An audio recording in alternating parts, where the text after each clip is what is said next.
Nagato, Gaara, Sasuke. These three names stand out to us. Three children who experienced a rather hard life. They hadn't done anything wrong, but fate felt the need to crap on them as it had so many times before. After all, this was the world system. The shinobi world, these characters, their lives, are all a byproduct of lingering hatred from a generation long ago, continuously nurtured and renewed with each passing generation. Each one of these ended up falling to darkness. Nagato's drive for peace was smashed and replaced with a need for the greatest war to ever exist due to the fear of losing power by leaders.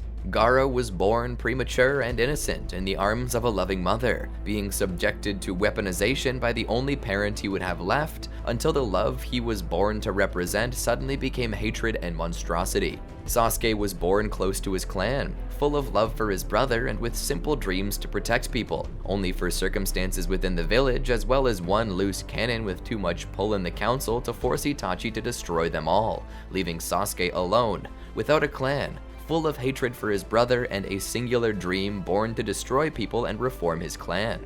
All of these stories could have been Naruto. Naruto himself was essentially born to be royalty, the son of the Hokage, surrounded by love, full of potential, but the shinobi world saw fit to take away his love, to weaponize him, to kill his family and to cast him out. But unlike the others, Naruto stayed true to who he was, what he was, and the love in his heart shined brightly. He struggled, yes, but he persevered until he changed not only his circumstances, but the way the world worked entirely. But what if it hadn't been this way? What if Naruto gave up? What if he stopped believing? What if he became a bad guy? Welcome to the Amagi. Before we begin, only 25% of our viewers are subscribed, so if you're a fan of the video, please like and double check if you're subscribed. And with that out of the way, let's get into the video. Naruto sat in his bedroom at the edge of his bed. By his side was a first aid kit. Supplies had been strewn across the bed. As the setting sun shined into the darkness of his room, the sound of a muffled, anguished cry could be heard. Naruto had been hurt. He was desperately trying to wrap these wounds, a black eye swollen shut, and a battered and bruised body. Right now, he was just wrapping his ribs up. 3 ribs. 2 cracked, 1 broken. That's what it had been. With every labored breath, pain spiked through his body. He felt like he was going to die. Having wrapped up his ribs, he sat there silently at the foot of his bed, attempting to regulate each breath. Slowly, his brow furrowed as tears began to form in his eyes. His teeth grit and grind behind stiffened lips. In his rage, he cried out, throwing the first aid kit and its contents across the room, smashing against the wall. Naruto gripped his ribs and let out a gasp. With a hint at a cough, he was so desperately trying not to allow passage through his chest, for fear that the expansion of his chest cavity and sudden contraction might further damage whatever in there felt like it had been perforated.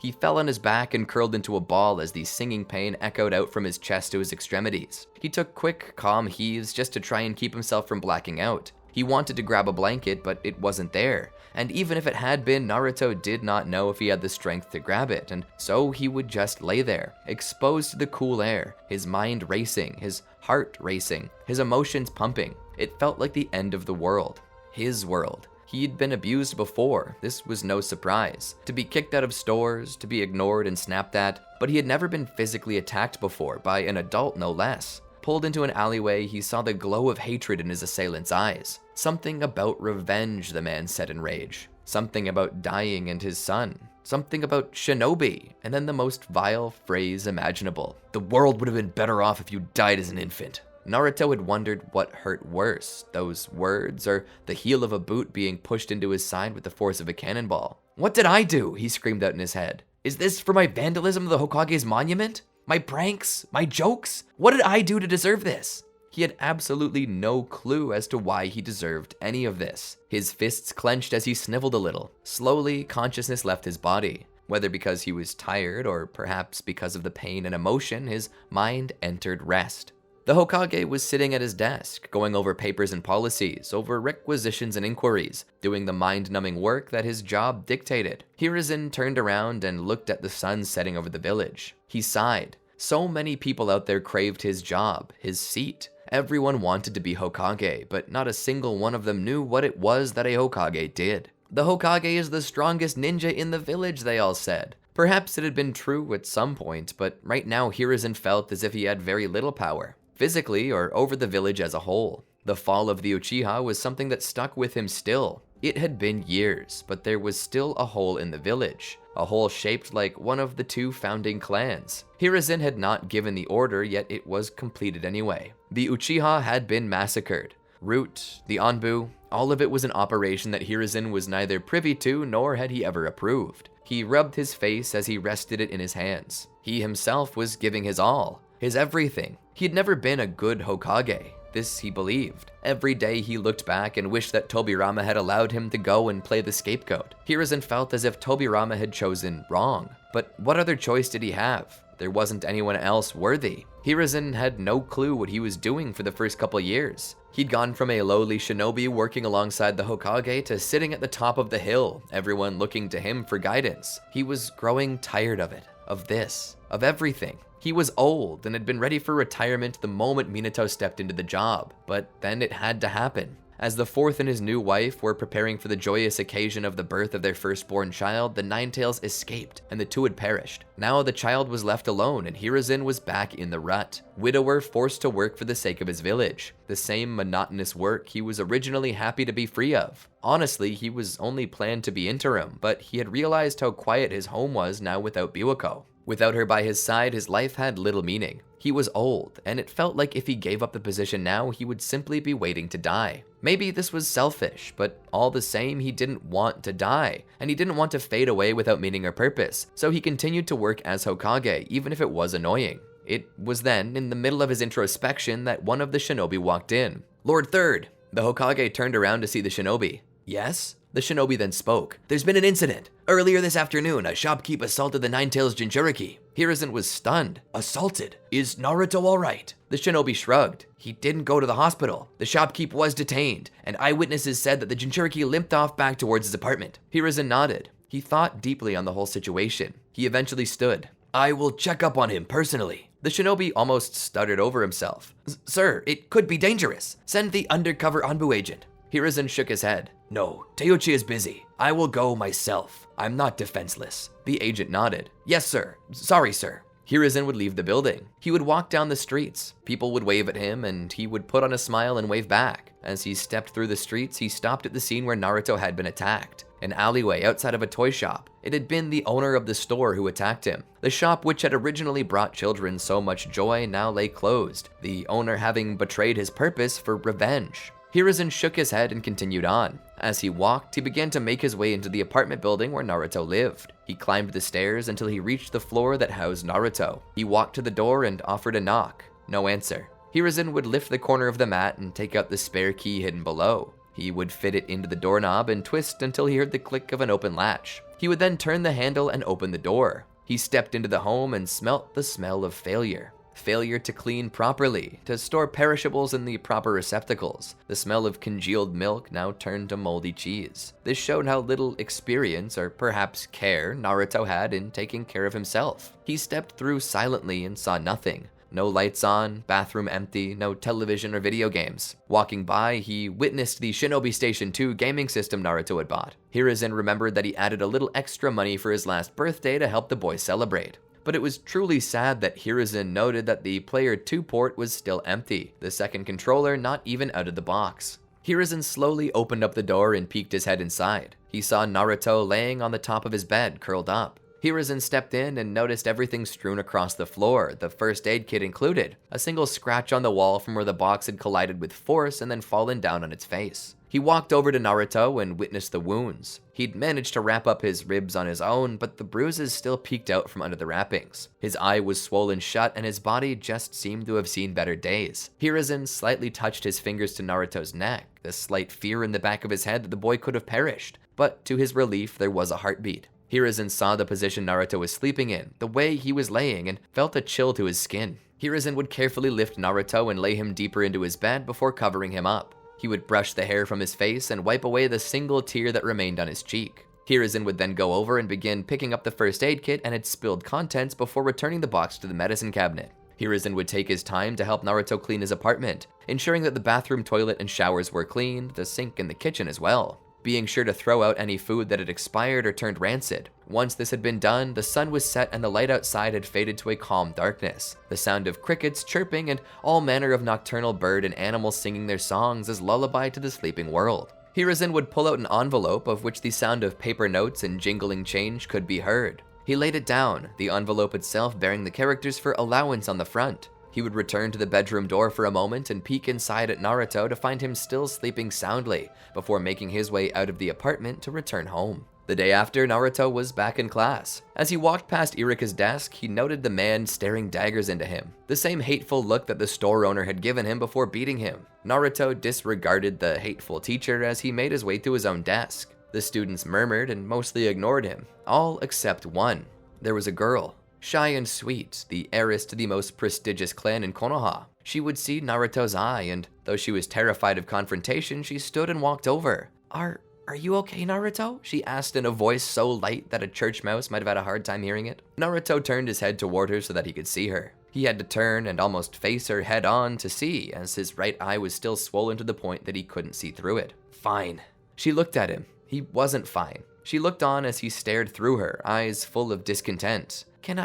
She began to raise her hands to his eye. Can I heal? He pushed her hands aside. What are you doing? He almost seemed to panic as her hand grew close to his face. She pulled back. I'm sorry, I just wanted to. He held up his hands. Just get away from me. She pulled away a little further, tears of terror and rejection forming in the large pearls her clan had named Byakugan. Pulling away, she returned to her desk where she attempted not to cry.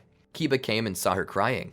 Hinata, what's wrong? Hinata shook her head. It's nothing. Kiba shook his head. No, something's wrong. Did someone say something to you? She shook her head again. Kiba looked over at Naruto. Was it that guy? Did that guy say something to you? She shook her head. No, Kiba, it was nothing. He began walking over. Hey, you! He shouted as he got closer. Naruto began to turn to face him. You gonna make Hinata cry? I'll kick your ass! He lifted Naruto by the collar. I'll give you another black eye, you worthless piece of garbage! He attempted to punch Naruto, but Naruto raised an arm to defend himself. Hinata cried out for Kiba to stop, but Kiba did not. He pushed Naruto against the wall and continued to attempt to punch him. Naruto started to defend himself and blocked the shots, trying everything he could to get Kiba off him, but to no avail. He'd panic a bit. As a fist met his cheek, he would grip the wall, raise his legs, and kick out to push Kiba away. As Kiba fell back, his head hit the corner of a desk before he proceeded to roll down the stairs. The class gasped as certain girls cried out. Naruto stood there, surprised, panting.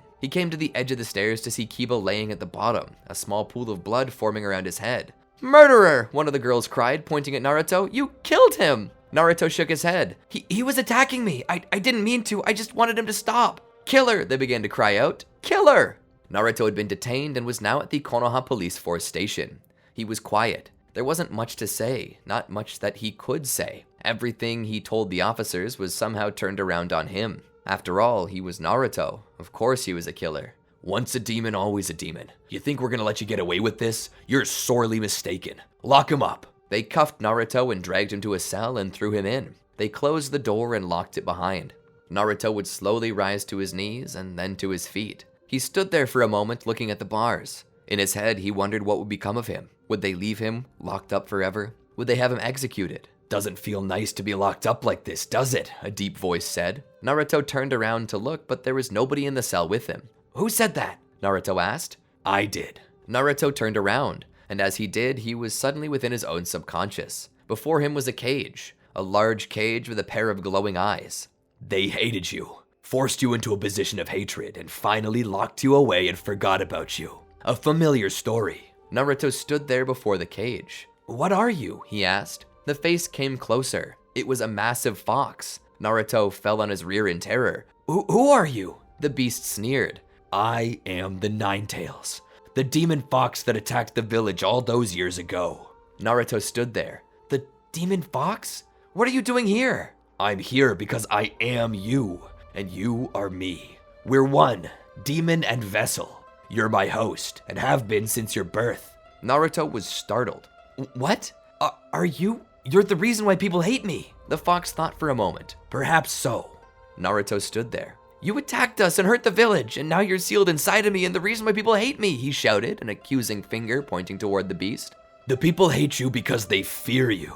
They fear me as well, and so they should. So many years ago, they locked me away as a weapon, hid me inside the frame of humans, and on the day I finally free myself, I'm once again sealed into you." Naruto was speechless. Kurama came to the edge of the cage. "The village fears and hates me, but why do they hate you?" Naruto pointed toward the cage. Because they fear and hate you." Kurama smiled a bit. "But they created you specifically to protect them from me. You exist to keep me prisoner. You saved them from me. They forced this role on you. You should be treated as king. So why do they hate you when you sacrificed your body, your soul, everything just to keep me at bay?" Naruto shook his head. Kurama began to explain. "You're treated terribly, even though you've done right by them. I wasn't a danger to them when they locked me away. I was taken prisoner. Then when you came around, I got my chance to escape before a man with a swirling eye took control of me and used me. Then I was once more sealed into you and forgotten. I was no threat to you other than what they made me. I am no demon. I'm a god. I'm the monster that they made, just as you're the monster they made. And I was locked away and forgotten for fear of what I could do, just as you were." Kurama's smile grew into a mischievous grin. "You and I were the same. Two beings who meant no harm, blessed with immense power, provoked and then imprisoned by those who wished to use us." Naruto sat there. Why is it this way? Why are they doing this to us? Kurama laid down before him. "Because they're selfish. We're slaves to the village. A village that doesn't deserve us. And now we'll both spend our entire lives sealed in a prison. You'll grow old in here, doing nothing all day for the rest of your life. And then when you grow too old, they'll kill you and seal me into another child that they'll abuse just like they did you. An endless cycle." Naruto pounded his fist into the ground. "No, I hate that. I didn't do anything wrong. That child who replaced me, the child I used to be. We didn't do anything wrong. Why are we treated this way?" Kurama sat there and listened to him. At first, he was trying to provoke Naruto, but now he was empathizing with him. Kurama hated humans, but this one, despite being born human, could relate to Kurama. He'd been mistreated and was full of hatred. Kurama thought about it for a moment. "You know, we can get out of here, right?" Naruto looked up. "What?"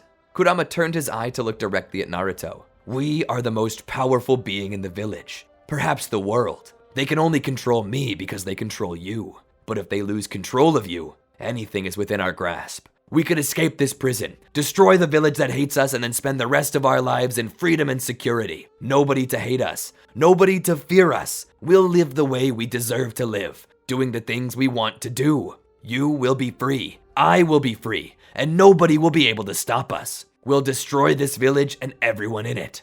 Naruto thought about it. "But we'll kill people, innocent people." Kurama scoffed. "What have those people ever done for us? Innocent. Your life is a living hell because they make it so. Not because you're a danger to anyone, but because they're scared of you. And besides, do human morals count in the face of a god, a force of nature? I'm above such rules, and you, as my vessel, you are as well by extension. They've hated you, reviled you, spat upon you. They pray every day and night for your demise, and have you locked away for all time. You've played by their rules long enough, and all they've ever done is make you pay the price for your existence. Maybe it's time for you to force them to pay the price." Naruto stood there thinking about it. The beast grabbed the bars and pulled itself against them. "Come on, freedom, peace, chase your dreams, no joy, no love. Join me."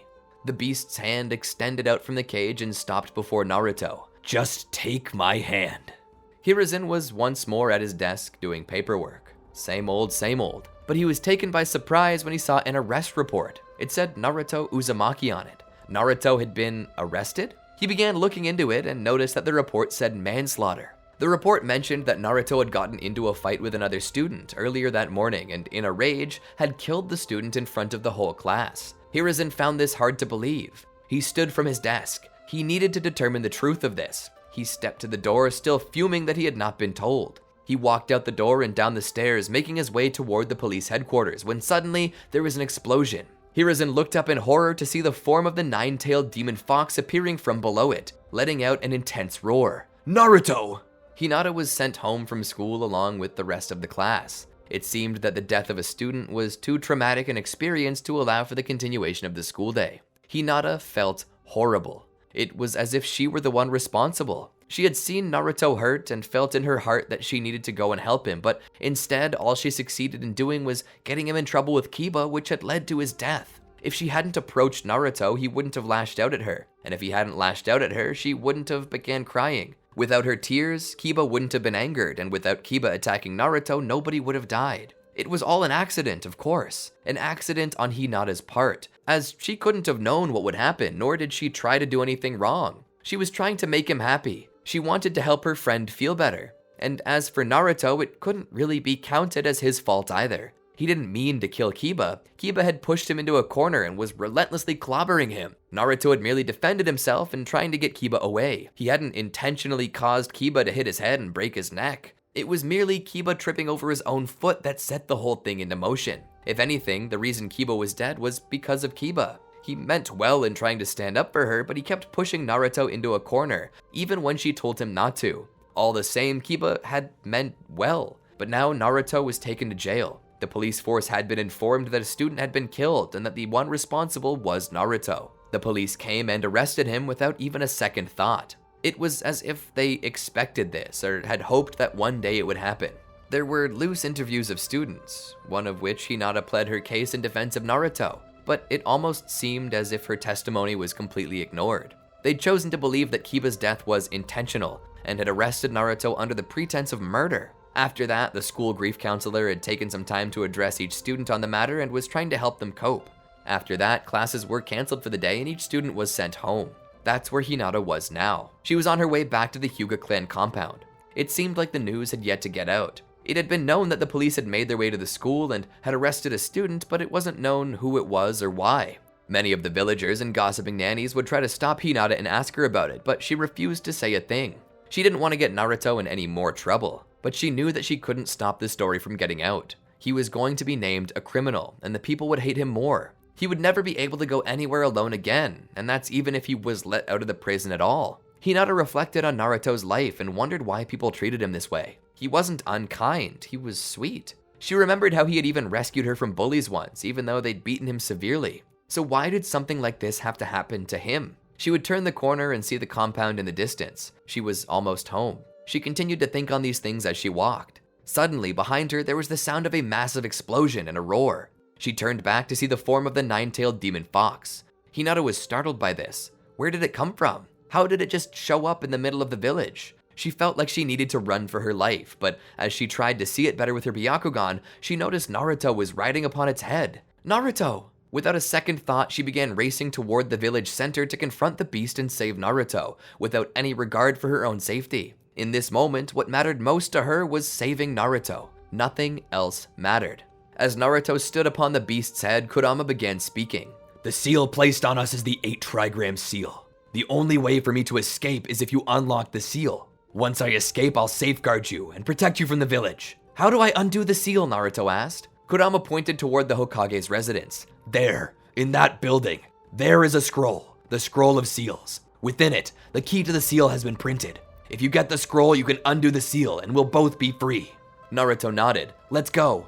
The beast began to make its way through the village, smashing through the buildings. Shinobi approached it. Seize the Jinchuriki! If we seal the Jinchuriki once more, the beast will disappear. They threw kunai at Naruto to try and incapacitate him, but Kurama's ears simply flicked forward to catch them. He then backhanded the entire building, causing the tower that the shinobi were on to collapse. Kurama smiled, his grin pulling across his face widely. They couldn't stop him.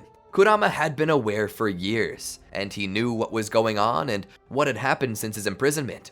The Uzumaki and their cursed sealing jutsu were gone. There were no more adamantine chains to hold him down. The first Hokage and his blasted wood release were gone as well, nobody to subdue him. The fourth Hokage was dead and there were no Uchiha left to bring him under control. Through fear and paranoia, Konoha had completely destroyed that which kept them afloat. There was no unity. The people who once banded together to stop him were now gone. They were disorganized.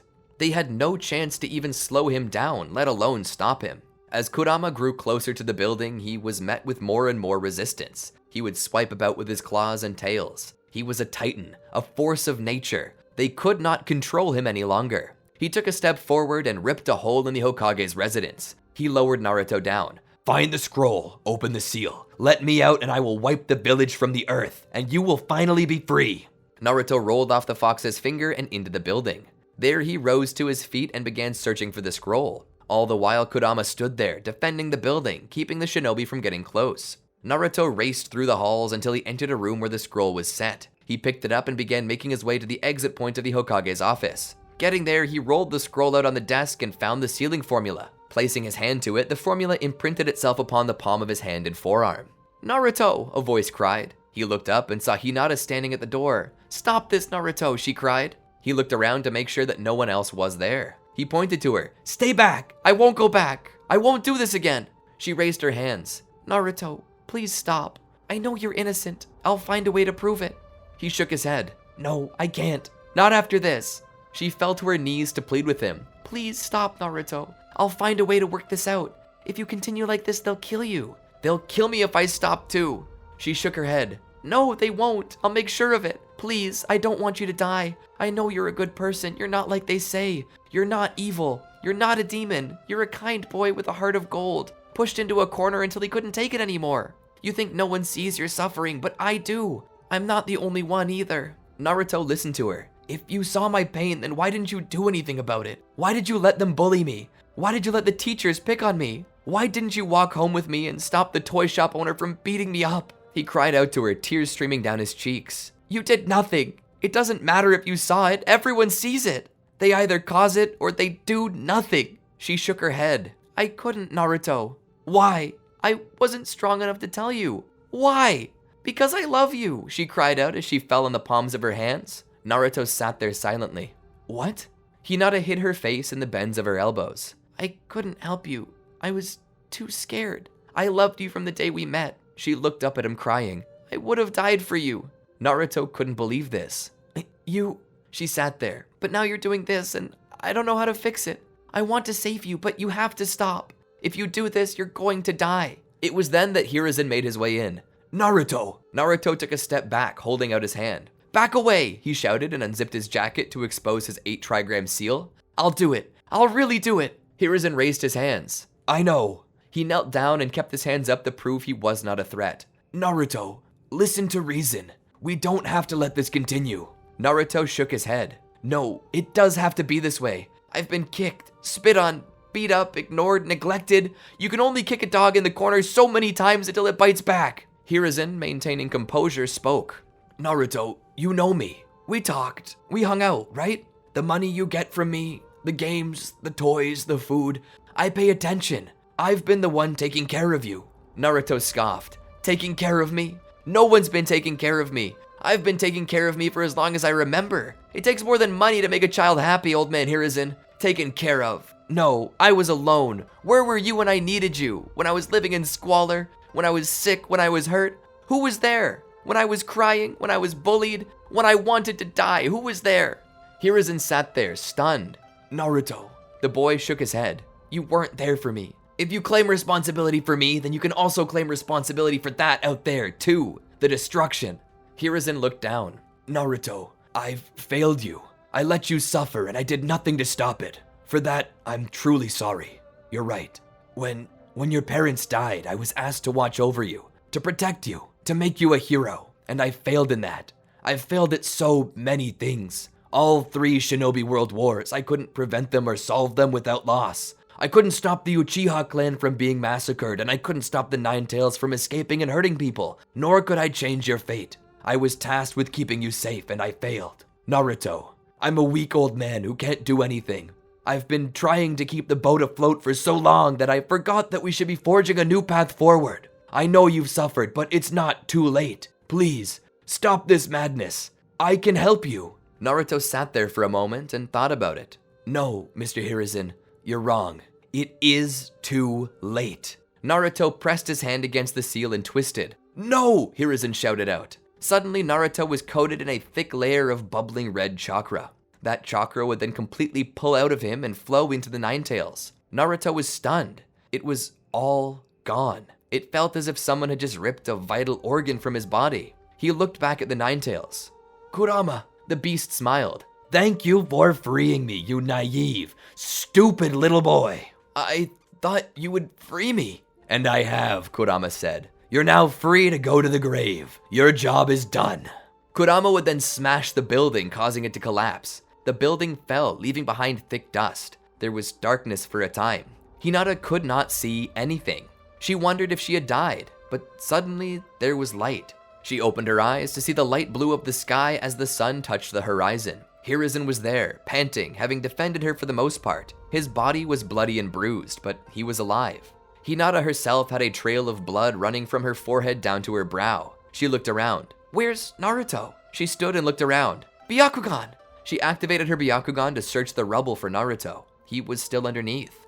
Eventually, she pulled it open and exposed the former Jinchuriki. She saw him laying there. She pulled him into her arms. "Naruto! Naruto!" she cried as she held him there. He didn't react. "Mr. Hiruzen, do something!" Hiruzen looked at her. It's already too late, Hinata. The Nine Tails has gone from him. He's dead. She shook her head. No, this can't be true." Tears began to fall down her cheeks. Hiruzen managed to stand. He looked out over the village to find the Nine Tails still wreaking havoc. They had no way to stop it. This was the culmination of all of Hiruzen's failures. His failure to protect the Uzumaki clan when their village was protected. His failure to protect Kushina and Minato. His failure to protect the Uchiha clan. And his failure to protect Naruto. All of his sins were weighed in the balance, and he had been found wanting. And now, the Piper's song had played. It was time for payment. Hiruzen stood there. There's only one way to stop this, Hinata. I need your help. I can't do it alone. She looked up. What? He looked back. Hinata, I've made many mistakes in my life, committed many sins, told lies of omission. This entire situation is my own doing. I must pay for what I've done, but I cannot do it alone. So I ask you for one final favor. Will you help me pay for what I've done? Will you help me atone? She nodded. Hinata kissed Naruto one last time before laying him back down. She stood and followed Hiruzen. The Nine Tails was stomping and smashing its way through the village. It felt so good to finally get this revenge. There was nothing that could stop it now. Konoha was defenseless. They were merely praying for a miracle that would never come. Kurama savored every death, every scream. This was Judgment Day. This was the time where the pride of the village that had challenged a god would be repaid in blood. It was time to die. Hiruzen and Hinata would rush up to the beast, where Hiruzen would stand and look up. Please, let this work, he said to himself. He began to form hand signs. What the signs were, Hinata did not know, but Hiruzen had told her that such a technique was used once to seal the beast and it could be used again. When he finished the hand signs, he pushed his hands out as if he were targeting the beast. Suddenly, a large, ghostly figure appeared behind him. Hinata was amazed. The Shinigami. It would then grab the chakra of the Nine Tails. The beast from behind would look back at Hiruzen. What are you doing? It cried. Sealing you, he shouted. He began to pull, but he found that he was not strong enough. The beast was ripping free of him. I can't do it. I'm not strong enough, Hiruzen shouted. Suddenly, he felt a hand on his shoulder. He looked back and saw Minato Namikaze, the spirit of the fourth Hokage, placing his hand there to give him strength. On the other side of him was Kushina Uzumaki offering up her strength as well. Finally, there was a set of arms wrapping around him from behind. The tiny arms of a 12-year-old boy. Naruto. I forgive you, Mr. Hiruzen, Naruto said. Together, they all pooled their chakra and funneled it through Hiruzen. For a moment, Kurama witnessed these three. No, this can't be! Suddenly, his power was ripped from him and sealed into Hinata Hyuga. She felt a sudden pain in her heart as she was assaulted body, mind, and soul with the hatred of the Nine Tails. But slowly, the love of Hiruzen, Minato, Kushina, and Naruto himself filled in to create a barrier to protect her. Hinata looked up at Hiruzen and he smiled at her. You have helped me so much. Thank you, Hinata. Hiruzen then fell. Mr. Hiruzen! The damage was great, but the village began to rebuild, slowly and surely. Hinata watched this as it happened and noticed how not a single one of them seemed to care that Naruto was gone. Her status as Jinchuriki was a secret held only by the Hyuga. Despite this, Hinata's eyes were opened. The world was consumed by hatred, and she knew that it would never change until someone decided to change it. She thought about it. Within her, she held two Kage, and the spirits of both Naruto and Kushina. She recognized that power came with responsibility, and that drive would be the only thing that could change the world. To be able to change the world, to stop it from pushing you around, you needed the strength of will to push back and overcome it. And that's what she was going to do. She would become Hokage, and she would save the world from itself. But I suppose that is a story for another time. What did you think of the video? This one was sad to write, but Naruto is, well, the hero of the story. It's literally named after him. If you turn him into a villain, what do you think is gonna happen? So while this one was a bummer, the ending promises a better future. And while this was meant to be a one-off short story, sort of perspective into what could have happened if Naruto had given into the curse of hatred, it could spawn something greater. Would you like to see a video continuation of this? A video like, what if Hinata were the Nine-Tails Jinchuriki? If so, let me know in the comments below. And if you have any other ideas, plop them down there too. I always enjoy hearing from you. Also, if you enjoyed the video, consider giving it a thumbs up. And if you haven't subscribed yet, be sure to do that. Don't forget to ring the bell to be notified about our latest videos as they drop, and until next time, peace out.